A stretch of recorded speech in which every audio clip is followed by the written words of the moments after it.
పశ్చిమాసియాలో దాదాపు 4 నెలలుగా కొనసాగుతున్న ఉద్రిక్తలకు ముగింపు పలికేలా కనిపిస్తున్న ఓ చారిత్రక పరిణామం ప్రపంచ దృష్టిని ఆకర్షిస్తుంది. అమెరికా, ఇరాన్ మధ్య అత్యంత కీలకమైన శక్తి ఒప్పందం కుదిరినట్లు అమెరికా అధ్యక్షుడు డొనాల్డ్ ట్రంప్ ప్రకటించారు. జూన్ 19న స్విట్జర్లాండ్లో ఈ ఒప్పందంపై అధికారికంగా సంతకాలు జరగనున్నట్లు తెలుస్తుంది. ప్రపంచ చమురు రవాణాకు జీవనాడిగా భావించే హార్మోజ్ జలసంధి మళ్లీ తెరుచుకోనుండటం, ఇరాన్పై ఆంక్షల సడలింపు, బిలియన్ల డాలర్ల నిధుల విడుదల, యుద్ధ వివరణ వంటి అంశాలు ఈ ఒప్పందాన్ని ప్రపంచ రాజకీయాల్లో అత్యంత కీలక పరిణామంగా మార్చాయి. అయితే ఇది నిజంగా శాశ్వత శాంతికి నాంది పలుకుతుందా, లేక మరో తాత్కాలిక విరామమేనా? Watch the story.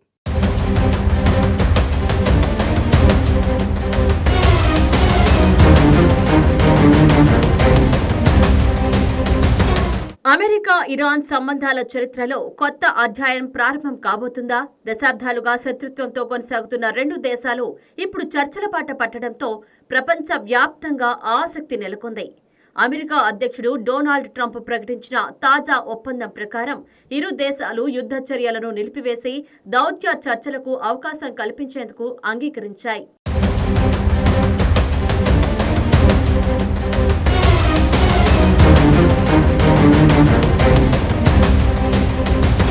ఈ ఒప్పందంలో అత్యంత కీలకమైన అంశం హార్మోజ్ జలసంధి పునఃప్రారంభం.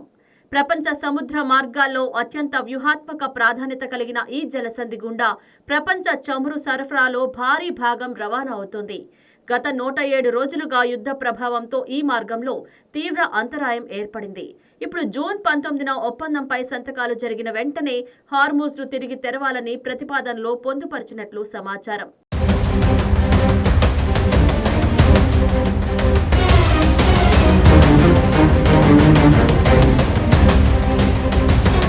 హార్మోజ్ తెరుచుకోవడం అంటే కేవలం అమెరికా, ఇరాన్కే కాదు, ప్రపంచ ఆర్థిక వ్యవస్థకే ఊరట. చమురు ట్యాంకర్లు, ఎల్ఎన్జీ నౌకలు, ఎరువులు, ముడి పదార్థాల రవాణా మళ్లీ సాధారణ స్థితికి చేరే అవకాశం ఉంటుంది.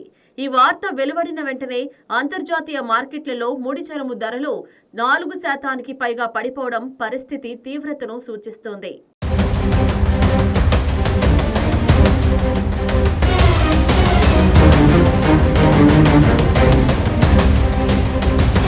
ప్రతిపాదిత ఒప్పందంలో మరో కీలక అంశం ఆర్థిక ఆంక్షల సడలింపు. ఇరాన్ చమురు, పెట్రోకెమికల్ ఉత్పత్తులపై విధించిన కొన్ని ఆంక్షలను అమెరికా సడలించేందుకు సిద్ధంగా ఉన్నట్లు తెలుస్తోంది. అలాగే విదేశీ బ్యాంకుల్లో స్తంభింపజేసిన ఇరాన్ నిధుల్లో సుమారు 24 నుంచి 25 బిలియన్ డాలర్ల వరకు విడుదల చేసే అంశం కూడా చర్చల్లో భాగమైంది. అయితే ఈ నిధుల విడుదలపై ఇంకా ఇరుపక్షాల మధ్య పూర్తి ఏకాభిప్రాయం కుదరలేదని సమాచారం. అమెరికా ముందుగా ఇరాన్ తన బాధ్యతలను నెరవేర్చాలని చెబుతుండగా, ఇరాన్ మాత్రం నిధుల విడుదలనే మొదటి షరతుగా పేర్కొంటుంది.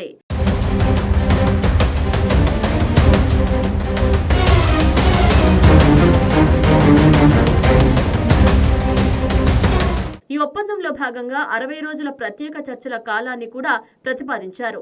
ఈ వ్యవధిలో ఇరాన్ అణు కార్యక్రమం, ఆంక్షల పూర్తి తొలగింపు, అంతర్జాతీయ పర్యవేక్షణ, ఆర్థిక సంబంధాల పునరుద్ధరణ వంటి అంశాలపై విస్తృత చర్చలు జరగనున్నాయి.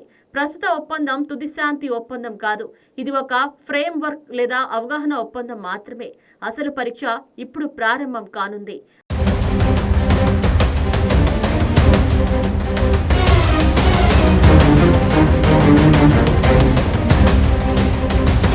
అయితే ప్రపంచ దృష్టిని ఆకర్షిస్తున్న ప్రశ్న ఒకటే: ట్రంప్ నిజంగా ఇరాన్పై మెత్తబడ్డారా, లేక ఇది అమెరికా వ్యూహంలో భాగమా? ఎందుకంటే యుద్ధం ప్రారంభమైనప్పటి నుంచి అమెరికా ప్రధాన డిమాండ్ ఇరాన్ అణ్వాయుధ సామర్థ్యాన్ని పూర్తిగా నిలిపివేయడమే. కానీ తాజా ప్రతిపాదనలో అణు కార్యక్రమాన్ని పూర్తిగా రద్దు చేయాలన్న నిబంధన స్పష్టంగా కనిపించడం లేదు. ఇరాన్ మాత్రం ఎన్పిటి ఒప్పందం ప్రకారం అణ్వాయుధాలు తయారు చేయబోమని మరోసారి హామీ ఇవ్వడానికి సిద్ధంగా ఉన్నట్లు చెబుతోంది.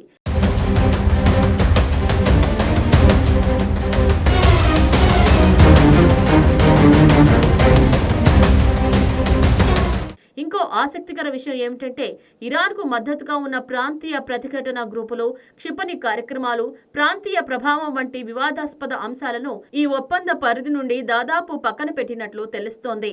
అంటే ప్రస్తుతం ప్రధాన లక్ష్యం యుద్ధాన్ని ఆపడం, హార్మూజ్ తెరవడం, ఆర్థిక స్థిరత్వాన్ని తీసుకురావడమే అన్న సంకేతాలు కనిపిస్తున్నాయి.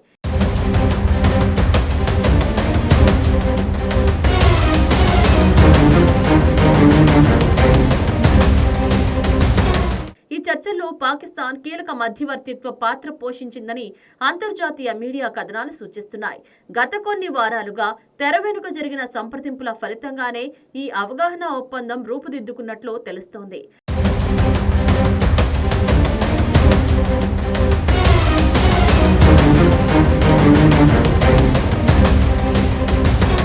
అమెరికా ఉపాధ్యక్షుడు జేడీ వ్యాన్స్ ఈ ఒప్పందాన్ని పశ్చిమాసియా భవిష్యత్తును మార్చే పరిణామంగా అభివర్ణించారు. మరోవైపు అమెరికాలోని కొంతమంది రిపబ్లికన్ నేతలు మాత్రం జాగ్రత్తగా స్పందిస్తున్నారు.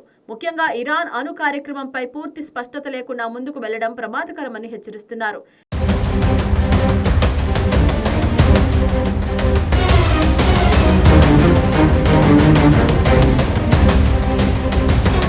ఇరాన్ కూడా ఈ ఒప్పందాన్ని ధృవీకరించినప్పటికీ తుది చర్చలు ప్రారంభమయ్యే ముందు అమెరికా తన హామీలను అమలు చేస్తుందా లేదా అన్నది పరిశీలిస్తామని స్పష్టం చేసింది. ముఖ్యంగా నిధుల విడుదల, నౌకాదళ దిగ్బంధం ఎత్తివేత, చమురు ఆంక్షల సడలింపు వంటి అంశాలు అమల్లోకి వచ్చిన తర్వాతే తదుపరి దశ చర్చలకు వెళ్తామని చెబుతోంది.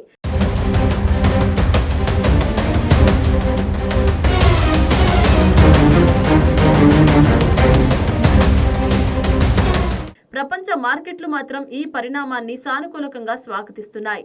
చమురు ధరలు తగ్గడం, ఆసియా స్టాక్ మార్కెట్లో లాభాలు కనిపించడం, అంతర్జాతీయ రవాణా రంగంలో ఆశావాదం పెరగడం ఇందుకు నిదర్శనం.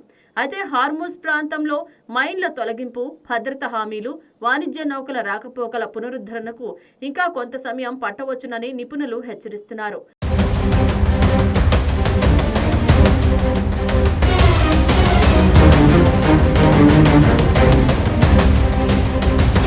మొత్తానికి చూస్తే ఈ ఒప్పందం యుద్ధానికి ముగింపు పలికే అవకాశాన్ని కల్పించినా అసలు సవాళ్లు ఇంకా మిగిలే ఉన్నాయి.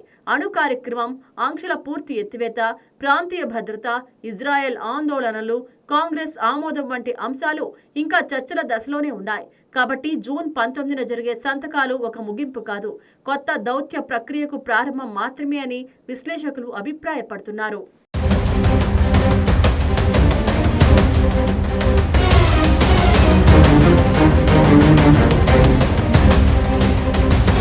ప్రపంచాన్ని ఆందోళనకు గురిచేసిన అమెరికా ఇరాన్ ఘర్షణకు తాత్కాలిక విరామం లభించినట్లే కనిపిస్తున్నా శాశ్వత శాంతి ఇంకా దూరంలోనే ఉంది. హార్మోజ్ జలసంధి పునఃప్రారంభం, ఆంక్షల సడలింపు, నిధుల విడుదల వంటి అంశాలు అమల్లోకి వస్తే ప్రపంచ ఆర్థిక వ్యవస్థకు భారీ ఊరట లభించే అవకాశం ఉంది. అయితే అణు కార్యక్రమం, ప్రాంతీయ భద్రత, రాజకీయ అవిశ్వాసం వంటి క్లిష్ట అంశాలపై ఇరు దేశాలు ఎలా ముందుకు సాగుతాయనేదే ఈ ఒప్పందం భవిష్యత్తును నిర్ణయించనుంది. జూన్ 19న జరగబోయే సంతకాలపై ఇప్పుడు ప్రపంచం మొత్తం ఆసక్తిగా ఎదురు చూస్తుంది.